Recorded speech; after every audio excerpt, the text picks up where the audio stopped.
Hello everybody, and welcome back to the Sands of Destiny, Chapter 5, The Pharaoh's Mirage, by Keith Waller. Sammy, Maya and Tommy had stumbled through the mirror door, a shimmering portal that had promised them answers. Instead, they found themselves in a world where time seemed to shift, bending to some ancient unseen will. The trio blinked as they tried to orientate themselves, but the vibrant colour and intense scent of the air around them were unlike anything they had ever known. The cold hard floor of the cavern was replaced by something soft and luxurious. They looked down and realised they were no longer dressed in their casual modern clothes. Instead, they were adorned with the finest garments, flowing robes of silk that clung to their now mature bodies. They had aged. The mirror's magic had added years to their lives in an instant. Tommy's once boyish face was now chiselled and regal, his short hair now cut and styled in the fashion of an ancient ruler. Sammy and Maya too had changed. Sammy's strong frame was draped in a golden armour and rich fabrics, while Maya's beauty was accentuated by intricate jewels and a sheer delicate gown that flowed around her like water. Before them hung a vast curtain made of the finest silk, almost transparent, with the bright Egyptian sun flittering through it. The light cast haze, elongated shadows on the ground, creating an ethereal ambience that seemed to pulse with the ancient magic. Beyond the curtain they could make out the silhouettes of figures, women, moving gracefully, their forms outlined by the sunlight. The curtain parted, and the trio found themselves seated on a raised platform, surrounded by plush pillows and an assortment of treasures. The room they were in was a grand hall. Its ceiling towered above them, supported by massive stone pillars, adorned with intricate carvings of gods and pharaohs. The walls were lined with murals depicting scenes of ancient battles, rituals, and everyday life, all rendered in the vibrant colours of ancient Egypt. The women, who had been mere shadows behind the curtain, now stepped forward, revealing themselves as the palace harem. They were draped in garments similar to the curtain, thin and nearly translucent, clinging to their figures with a sensuality that was both overwhelming and intoxicating. Their skin was a rich golden brown, gleaming in the sunlight as they moved with a grace that was almost otherworldly. Tommy found himself the centre of attention, the women bowing before him, their eyes filled with reverence and admiration. They addressed him as Pharaoh, their voices melodic and sweet, as if they had been rehearsing for this moment their entire lives. The realization began to sink in here. In this place, Tommy was seen as a great ruler, a god king among men. As the trio were ushered to a grand table, a feast laid out before them, Maya exchanged a confused glance with Sammy. Is this real? She whispered, her voice filled with uncertainty. The sheer luxury and adulation was overwhelming, but a part of her felt the wrongness of it all. I don't know, Sammy muttered, still trying to make sense of the sudden transformation and the bizarre situation they were in. But we can't just sit here and do nothing. We need to figure out what's going on. Right, Maya agreed, her brow furrowed as she scanned the opulent surrounding. But how? I mean, these people think we're some kind of royalty. Do we just play along? Before they could discuss further, one of the women approached Tommy, offering him a goblet of wine. Her eyes were large and luminous, filled with something that made Tommy's heart race, in a way that confused him. At 14, he wasn't used to these feelings, this sudden rush of heat, and the way his thoughts seemed to scatter. He took the goblet with trembling hands, the woman's gaze never leaving his, as she smiled, a slow, knowing smile that made his breath hitch. Tommy! Sammy's voice cut through the haze, snapping him back to present. What do we do? Tommy blinked, trying to focus. I'm not sure, he admitted, his voice unsteady. He glanced around, feeling the weight of their expectational stares. Maybe we should just go with it. See where it takes us. Maya hesitated. biting her lip. But what if this is a trap? What if we're being lured into something? Maybe, Tommy replied, still struggling with the strange new emotions swirling inside him. But what choice do we have? We don't know how to get out. And everyone here seems to think I'm their Pharaoh. Maybe we can use that to our advantage. Find out what's really going on. Sammy nodded, though his expression remained cautious. We'll need to be careful. Play along, but keep our eyes open. We can't let ourselves get too caught up in this. Whatever it is. Maya sighed, feeling the weight of the decision. Okay, but if things start getting too weird, we need to stick together and get out of here, no matter what. Tommy felt a surge of gratitude towards his friends for grounding him. Even as he struggled to focus, the woman was still watching him, her smile widening as she leaned in closer. The scent of exotic perfume filled his senses, his pulse quickened, a mixture of excitement and fear.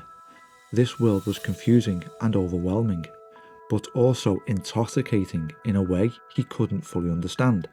He took a deep breath, trying to steady himself. Let's just see where this goes, he said finally, his voice barely more than a whisper. But we need to stay together, no matter what.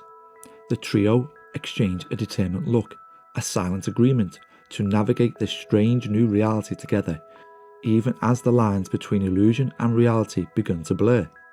The harem women continued to stare them, their movements graceful and hypnotic, and their three friends couldn't shake the feeling that they were being watched. By the palace itself, by something far older and more powerful than they could comprehend. But for now, they would go with the flow, follow the path that had been laid out before them, because in this place of illusion, they had no choice but to play the role they had been given, at least until they could find a way out, or the truth revealed itself. The grand feast stretched on as the trio dined, the room bathed in a warm golden light as the sun began its descent. The table before them was laden with an array of exotic dishes, roasted meats, fresh fruits, and pastries drizzled with honey. Servants moved silently around them, refilling goblets with wine and offering plates of delicacies. The rich aromas filled the air, mingling with the faint scent of incense that drifted through the hall. Tommy, Sammy, and Maya ate quietly at first, their senses overwhelmed by the opulence of their surrounding. But the initial awe and confusion were slowly giving way to a sense of unease. They exchanged glances, each of them aware that this feast, this entire situation, was far from ordinary. This is so weird, Sammy muttered, breaking the silence as he poked at a piece of unfamiliar fruit. I mean, look at all this. How is this even happening? And why us? Maya nodded, her eyes narrowing as she looked around the room. I don't know, but there's something off about all of this. It's too perfect, like we're in some kind of dream. Tommy glanced up from his plate, still feeling the lingering effects of this strange, intoxicating atmosphere. Yeah, but it feels real, doesn't it? Like I can feel everything. Taste, smell. It's all too vivid. Maya was about to respond when she suddenly realised something that made her heart skip a beat. She could understand the murmurs of the conversations from the servants and the harem women around them. Every word, every sentence was clear as day. She frowned, leaning closer to the others. Wait a minute. Do you guys hear that? Hear what? Sammy asked, glancing around. The people, Maya said, her voice dropping to a whisper. What they're saying? I can understand it all. Tommy and Sammy both paused, listening carefully. They realised it too. The servants weren't speaking in English, but they understood every word, as if it was their native tongue. Tommy's eyes widened. How is this possible? I don't even know what language this is, but it sounds familiar. Maya's gaze shifted to the walls, where intricate hieroglyphs were carved into the stone, each one a masterpiece of ancient art.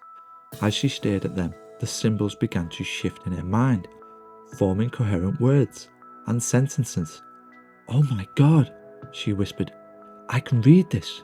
The hieroglyphs. I can understand all of it." Sammy leaned in closer, his voice urgent. "What do they say?" Maya scanned the walls, her eyes tracing the ancient symbols. It's a story, a legend about a pharaoh who ruled both the living and the dead.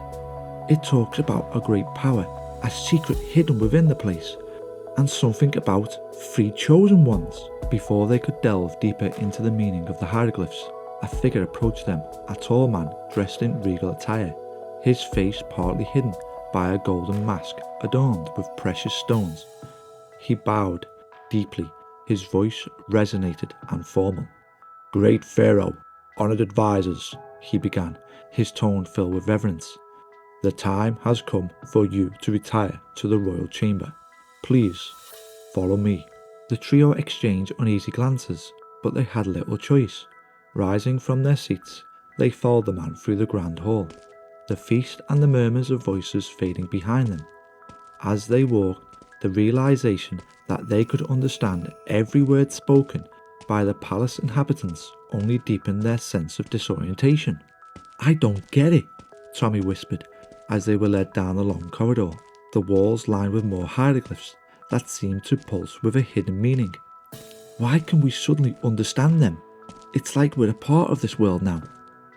"It doesn't make any sense," Maya replied, her mind racing. "Maybe it's this palace, or whatever magic is controlling this place. It's like it's trying to make us fit into these roles, or it's trying to keep us here," Sammy added, his voice grim. "If we can understand them, it makes it easier for us to play along. But why? What's the end game?" They arrived at a large set of double doors, intricately carved and gilded with gold. The man leading them pushed the door open, revealing a lavish chamber beyond. The room was enormous, with a ceiling that seemed to stretch to infinity, supported by columns that glittered with inlaid jewels. A massive bed draped in silk dominated the centre of the room, surrounded by low tables bearing more food, drink and treasure. The man bowed once more.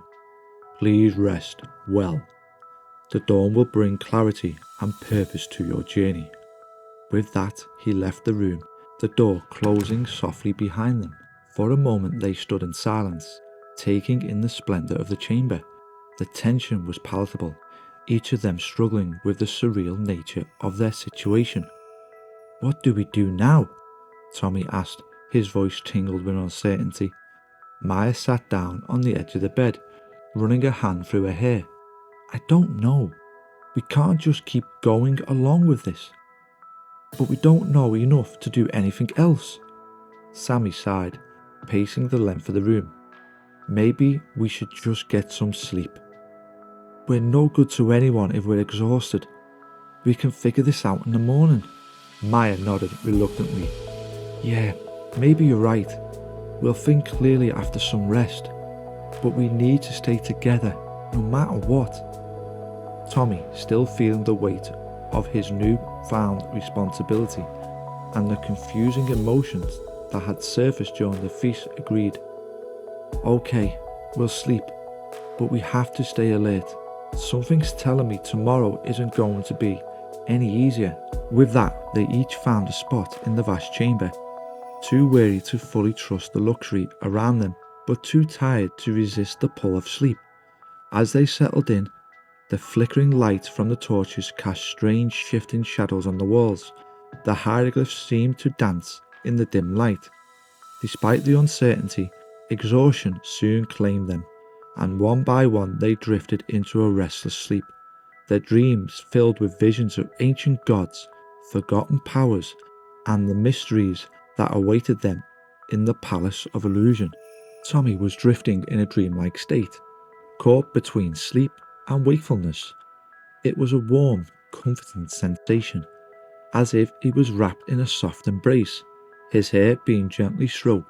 The sensation was so soothing that he almost didn't want to wake up, the warmth enveloping him in a cocoon of peace and safety. But then, through the haze of his half-dream, he heard a sound that broke through the pleasant fog, a meaningful cough. It was familiar, stern, and filled with unspoken implications. Slowly, Tommy's eyes fluttered open, the blurry edges of his dream shaping it into reality. What he saw made his heart skip a beat. On either side of him were two of the most beautiful women he had ever seen. They were the harem girls from the night before, their golden brown skin glowing in the morning light.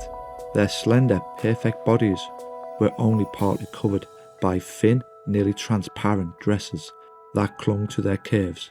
The fabric did little to conceal their forms, their breasts exposed and barely a whisper of cloth draped over their hips. One of the women was nestled close to him, her delicate leg draped over his, their bodies pressed together, chest to chest, her hand gently stroking his hair as she gazed at him with a soft, adorning expression.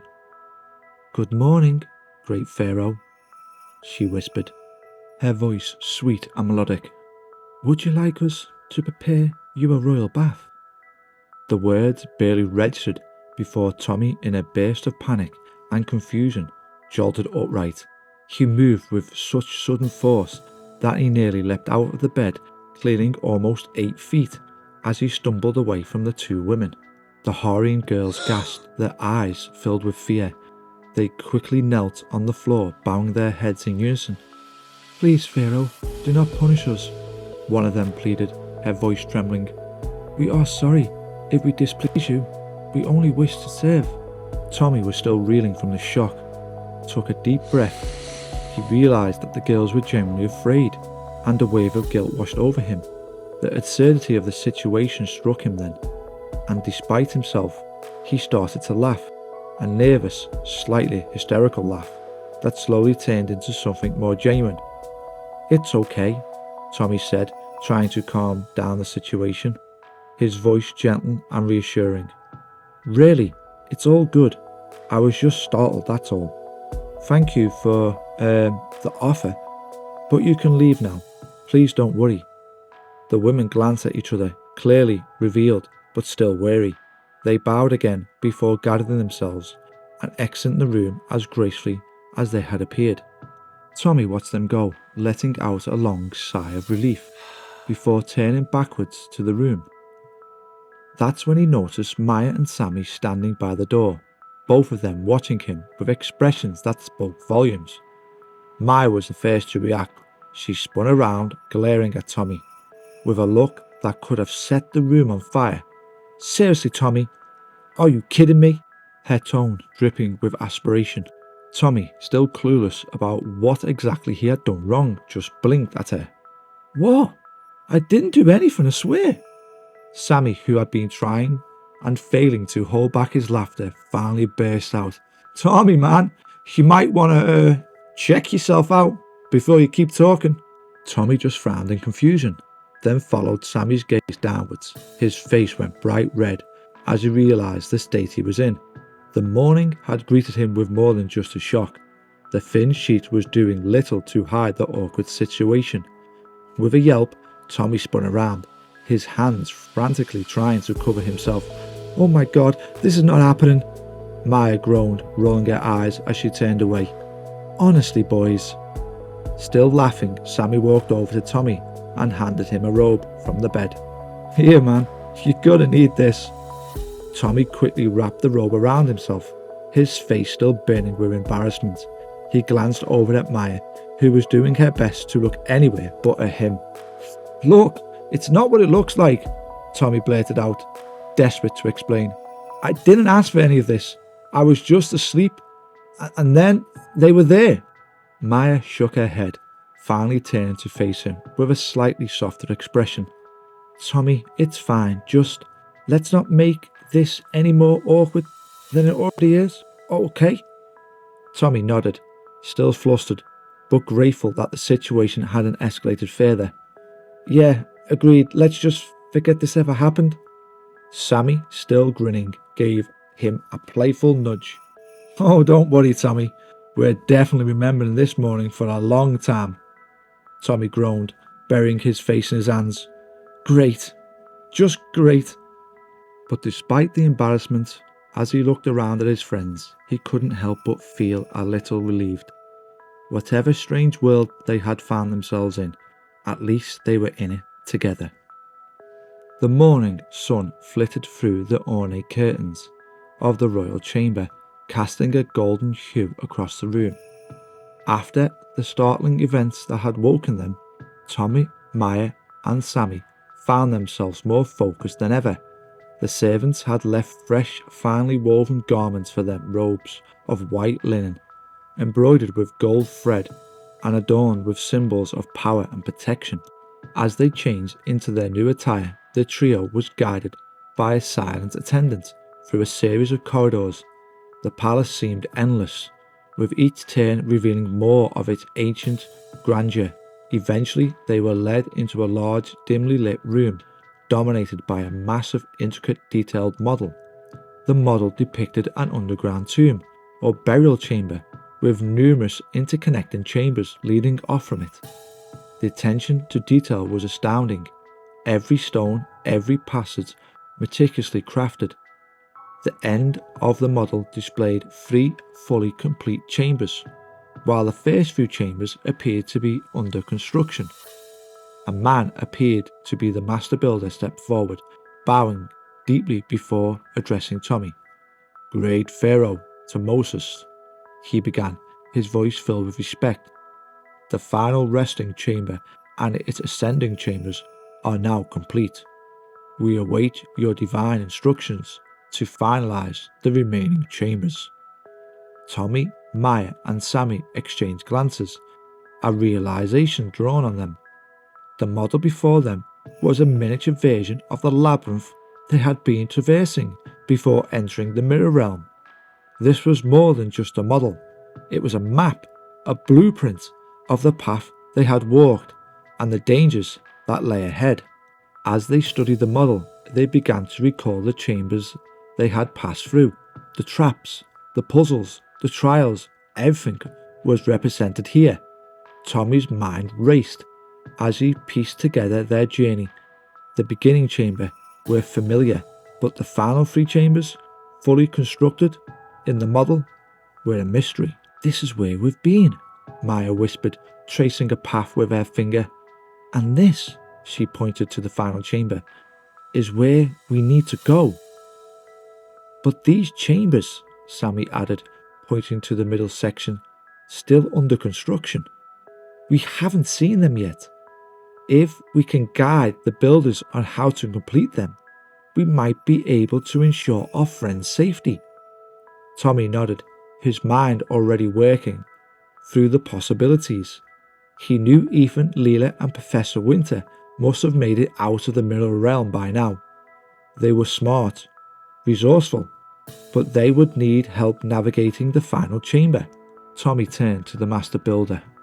"The remaining chambers," he said with newfound authority, "shall be complete as followed.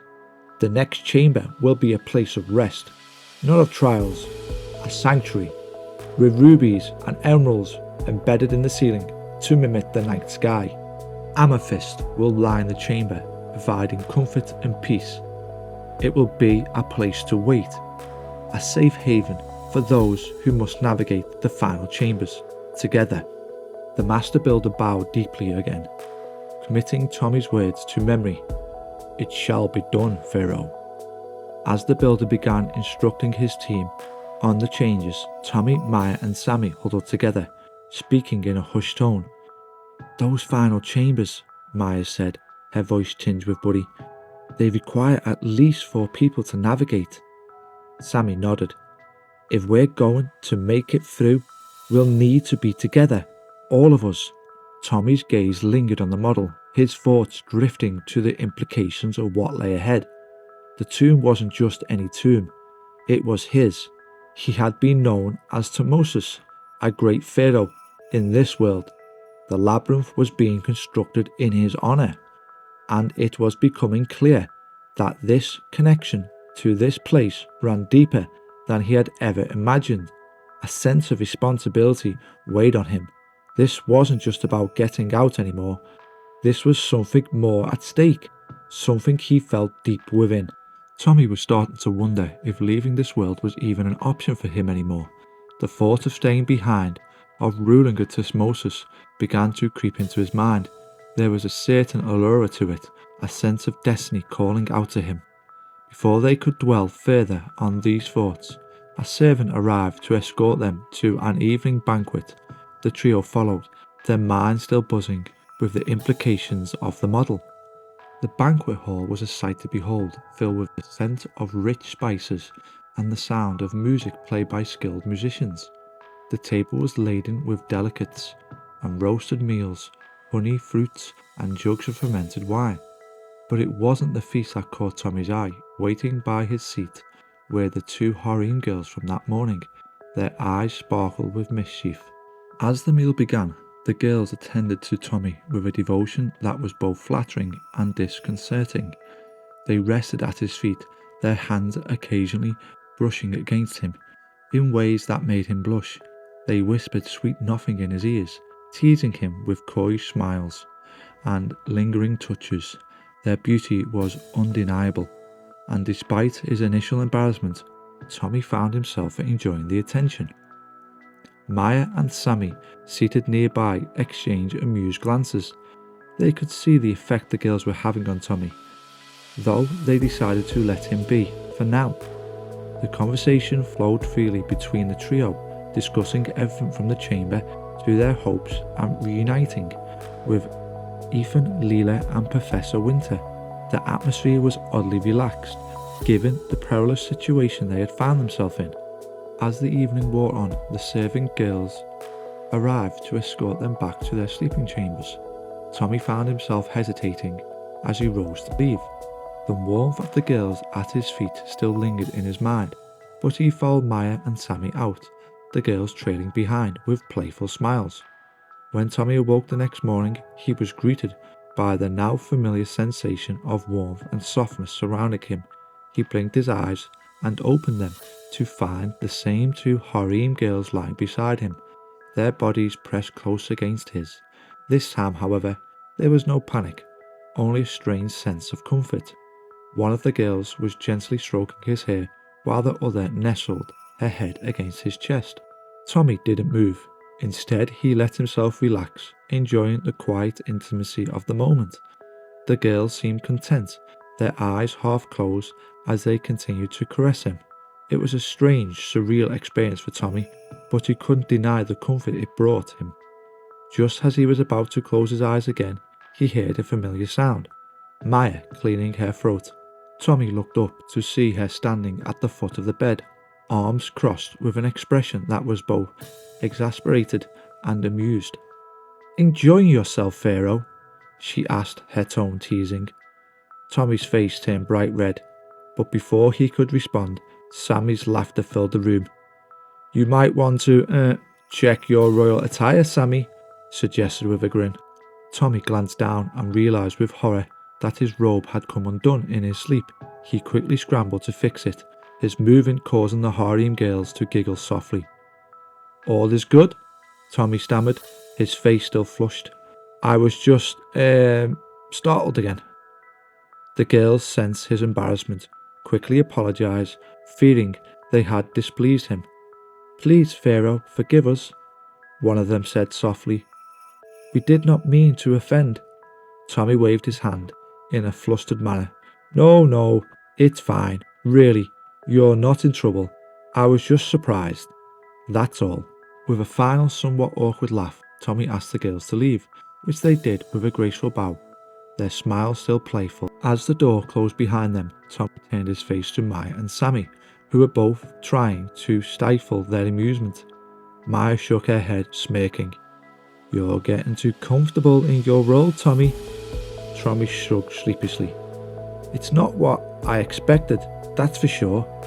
"Well, it's definitely entertaining," Sammy added with a chuckle. "But we've got more important things to worry about today."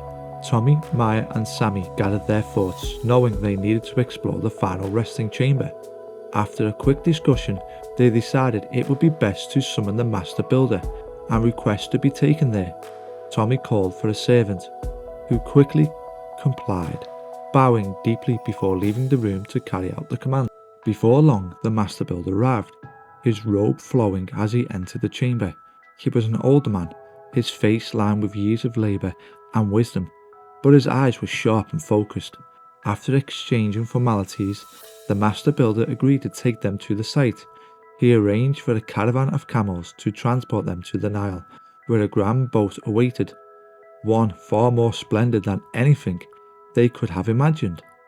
The journey was long, the sun high in the sky, and as they traversed the vast desert, the caravan moved steadily over the rolling dunes, the harem girls, ever loyal, riding alongside Tommy on their own camels, their eyes never leaving him.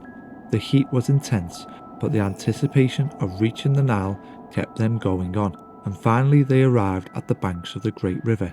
The boat that awaited them was breathtaking, much like the ancient Khufu ship, but even more grandiose, its golden hull gleaming in the sunlight.